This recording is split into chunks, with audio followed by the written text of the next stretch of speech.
बिस्मिल्लाहिर्रहमानिर्रहीम। अस्सलाम वालेकुम बच्चों, मेरा नाम अकबर अहमद हुसैन है और आप लोग मेरा चैनल देख रहे हैं लर्न विद अकबर अहमद। तो बच्चों, जैसे आप लोगों को मालूम है कि हम लोगों ने चैप्टर नंबर 8 स्टार्ट किया हुआ था online research and digital literacy. तो आज बच्चों हमारे पास जो नया टॉपिक है हमारे पास है डिजिटल लिटरेसी है। तो लिटरेसी का मतलब क्या होता है बच्चों? लिटरेसी का मतलब होता है आगाही, ठीक है? दूसरे मतलब एक चीज़ का शऊर होना आपके पास या आपके पास जो है क्या होता है इल्म होना। अब डिजिटल का मतलब क्या होता है? डिजिटल का मतलब है कि ऐसी चीज़ मतलब जिसको डिजिटल चीज़ों के बारे में आपको आगाही या शऊर हो। अब डिजिटल में क्या-क्या चीज़ें आ जाती हैं बच्चों आपके पास, तो उसमें आपके पास जो है आपके पास बच्चों लैपटॉप आ जाता है, ठीक है? आपके पास कंप्यूटर आ जाता है, आपके पास मोबाइल फ़ोन आ जाता है, आपके पास टैबलेट्स आ जाते हैं। तो ये जो चीज़ें होती हैं बच्चों और इसको फर्दरमोर जो है, जो चीज़ स्ट्रेंथन करती है, वो बच्चों क्या करती है कि इंटरनेट करती है। अगर आपके पास इंटरनेट है और ये चीज़ें हैं और फिर इसमें ये चीज़ें आपको मिल के क्या बना देती हैं कि इसके फिर आपके पास जो इल्म होगा इससे रिलेटेड, तो वो आपके पास क्या हो जाएगा, वो आपके पास आ जाएगा, डिजिटल लिटरेसी में आ जाएगा। ठीक हो गया मतलब? तो ये बेसिकली हम लोगों ने ऑलरेडी चैप्टर नंबर बच्चों 7 में भी पढ़ा हुआ था, तो फिर भी यहाँ पे एक कॉन्सेप्ट बता दिया है। Digital literacy is the ability to use digital tools such as computer, smartphones and the internet to find, understand, create and share information. यानी कि डिजिटल लिटरेसी क्या होती है? ये एक ऐसी एबिलिटी होती है कि आपने डिजिटल टूल्स को यूज़ करना है, जैसे कि कंप्यूटर हो गया, स्मार्टफ़ोन्स हो गया या इंटरनेट हो गया। इससे क्या होगा कि आपने कोई इन्फॉर्मेशन है उसको फाइंड भी कर सकते हो, आप उसको अंडरस्टैंड भी कर सकते हो, आप उसको क्रिएट भी कर सकते हो और आप उसको शेयर भी कर सकते हो। अब इसमें क्या होता है it involves several skills including using search engine to look up information. यानी कि इसमें क्या होता है बहुत ज़्यादा आपकी स्किल्स होती हैं। मिसाल के तौर पे एक सर्च इंजन है, सर्च इंजन आपके पास गूगल है और गूगल पे आपको पता है कि एक समुद्र का इन्फॉर्मेशन का ज़ख़ीरा यहाँ पे पड़ा हुआ है कि आपके पास कोई भी इन्फॉर्मेशन हो, कुछ भी आप वहाँ पे सर्च कर सकते हो। असेसिंग का मतलब होता है जानना whether online sources are reliable और नॉट। यानी कि बच्चों आप क्या करते हो, आपके पास एक सर्च इंजन है, गूगल है, ठीक है?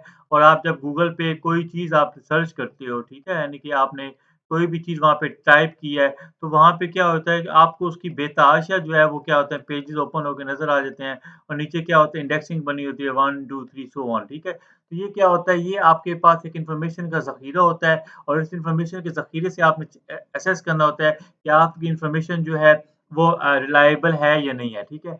And protecting personal information while using digital platform. अब पर्सनल इन्फॉर्मेशन का प्रोटेक्टिंग का मतलब क्या होता है कि आपने मिसाल के तौर पे फ़ेसबुक है, आपके पास ट्विटर है, इंस्टा है, तो आप क्या करते हो बच्चों कि आपका वहाँ पे जो एक लॉगिन बनता है, आप उस इन्फॉर्मेशन को चाहे गूगल के ब्राउज़र पे सेव करो या ना करो, ठीक है? इस तरीके से जो ऑर्गनाइज़ेशन होती है, उनकी भी रिस्पॉन्सिबिलिटी होती है कि आपका जो डाटा है, वो किसी थर्ड पार्टी के साथ जो है वो शेयर ना हो। तो ये बेसिकली क्या आता है बच्चों, ये आपके पास आ जाता है डिजिटल लिटरेसी में आ जाता है। सो अब आ जाते हैं बच्चों की कंपोनेंट्स ऑफ डिजिटल लिटरेसी। की कंपोनेंट्स कौन-कौन से हैं डिजिटल लिटरेसी के? तो सबसे पहले देखें digital literacy includes several important skills that help people use technology effectively. Digital literacy के अंदर क्या होता है कहीं बहुत सी इंपॉर्टेंट जो है वो आपकी महारतें होती हैं जो कि लोगों को हेल्प करती है कि किस तरीके से उन्होंने अपनी टेक्नोलॉजी को अच्छे तरीके से यूज़ करना है। The key component of digital literacy are explained below, ठीक है? तो सबसे पहले बच्चों आपके पास कौन-सा होता है कि आप टेक्नोलॉजी को यूज़ करें, यानी कि आपने अच्छी तरीके से टेक्नोलॉजी को यूज़ करना है। Using technology involves operating devices like computer, tablet and smartphone. यानी कि टेक्नोलॉजी का मतलब क्या होता है कि टेक्नोलॉजी का मतलब होता है कि आपके पास जो डिवाइसेज़ हैं, जैसे कि आपके पास कंप्यूटर हो गया, टैबलेट हो गया या स्मार्टफ़ोन होगा, इनको आप अच्छी तरीके से इस्तेमाल करना है। It can includes knowing how to open programs, use application and navigate website. तो इससे क्या होगा कि आपको पता होना चाहिए कि आपने कोई प्रोग्राम है, ठीक है? यानी प्रोग्राम का मतलब क्या है कि आपके पास कोई भी एप्लीकेशन है या उस एप्लीकेशन को आपने किस तरीके से इंस्टॉल अनइंस्टॉल करना है। आपने आपके मोबाइल में एप्लीकेशन है व्हाट्सऐप की, आप इसको किस तरीके से यूज़ कर सकते हो and navigate website. Navigate websites का मतलब क्या होता है कि आप डिफरेंट पेजेज़ में जो है डिफरेंट पेजेज़ पे जो है डिफरेंट पेजेज़ को आप व्यू करते हो। पहले आपने इस एक पेज को व्यू किया, फिर दूसरे को, तीसरे को, चौथे को, पाँचवें को। तो ये बेसिकली क्या होता है नेविगेशन होती है कि एक पेज से दूसरे पेज जाना, दूसरे से तीसरे, तीसरे से वापस दूसरे पे आना, दूसरे से पहले वापस आना। इसको क्या कहते हैं कि आप इस तरीके से वेबसाइट्स को क्या करते हैं बच्चों। For example if a student uses a computer to write a report for school, मतलब मिसाल के तौर पे एक स्टूडेंट है वो कंप्यूटर का यूज़ करता है कि उसने एक स्कूल के लिए रिपोर्ट राइट करनी है।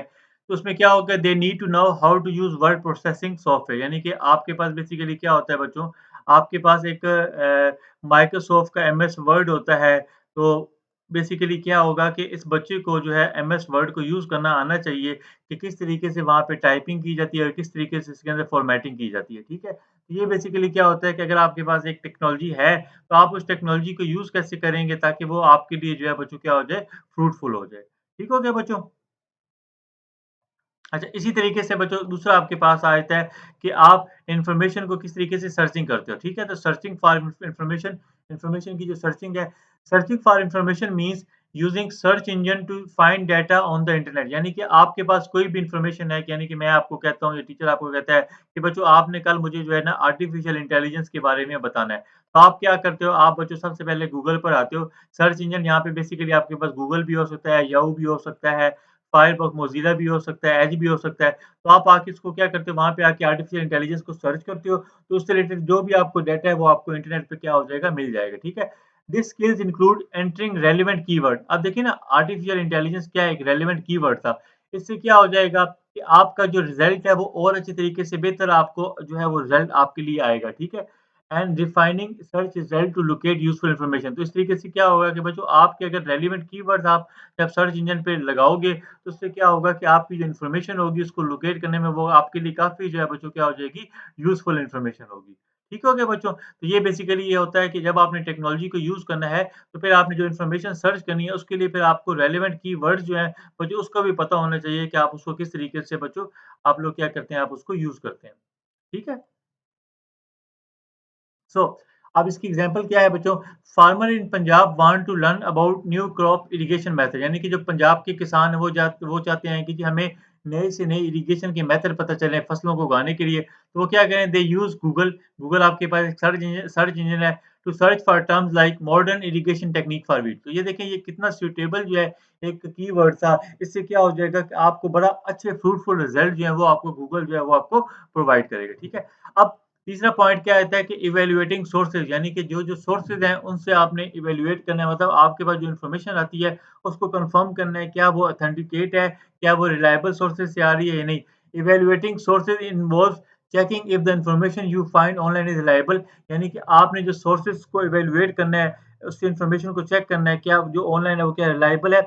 This includes looking at who created the content इससे क्या हो जाएगा कि आप देखेंगे कि किसने कोई कंटेंट बनाया है and whether it comes from a trustworthy source क्या ये जो कंटेंट है ये क्या ट्रस्टवर्दी सोर्स से आ रहा है या नहीं आ रहा ठीक हो गया तो ये बच्चों ओवरऑल हमारे पास आज का टॉपिक था डिजिटल लिटरेसी के बारे में तो ये बच्चों एक क्लास की एक्टिविटी है आप लोग खुद भी कर सकते हो मिसाल के तौर पे choose a topic that interest you कि आप कोई भी टॉपिक इंटरेस्ट कर लें renewable energy artificial intelligence historical event और आपने क्या करना है आपने स्पेसिफिक कीवर्ड्स को इनको यूज करके आपने ऑनलाइन गूगल के थ्रू इन्फॉर्मेशन को सर्च करना है और फिर आपने को 3 इन्फॉर्मेशन के सोर्सेज़ बताने हैं, जहाँ-जहाँ से आप जिस पे लिंक से आपने जाके इन्फॉर्मेशन उठाई है और आपने उनकी इवैल्यूएट करनी है कि क्या ये सोर्सेज़ जो हैं वो ऑथेंटिकेट हैं या नहीं।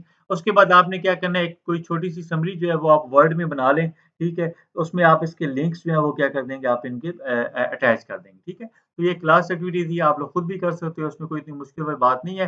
तो बाकी एक टिडबिट्स है कि did you know that more than half of the world population use the internet यानी कि क्या हो गया इससे हमें पता चल गया कि आधी से ज़्यादा जो मुल्क की दुनिया की आबादी है वो इंटरनेट को इस्तेमाल करती है।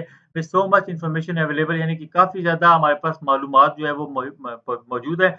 Learning how to research effectively online is a powerful tool for your education and beyond ठीक है? यानी कि अब आपने जो सर्चिंग है ना ये सर्च करना ये भी एक बहुत बच्चा बच्चों आर्ट होता है और ये तभी आएगा जब आप मुख्तलिफ टॉपिक पे सर्च करेंगे और फिर आप उसमें जो है फर्दरमोर उसपे रिसर्च करेंगे। तो ये बच्चों ओवरऑल हमारे पास आज का लेक्चर था। उम्मीद करता हूँ बच्चों आप लोगों को मेरे लेक्चर पसंद आ रहे होंगे। अगर आप लोगों को मेरे लेक्चर पसंद आ रहे हैं तो काइंडली मेरी वीडियोज़ को लाइक भी करें, मेरे चैनल को सब्सक्राइब भी करें और आगे भी अपने दोस्तों के साथ शेयर करें। इंशाअल्लाह ताला मिलते हैं आप लोगों के साथ नेक्स्ट टॉपिक में। तो थैंक यू सो मच बच्चों।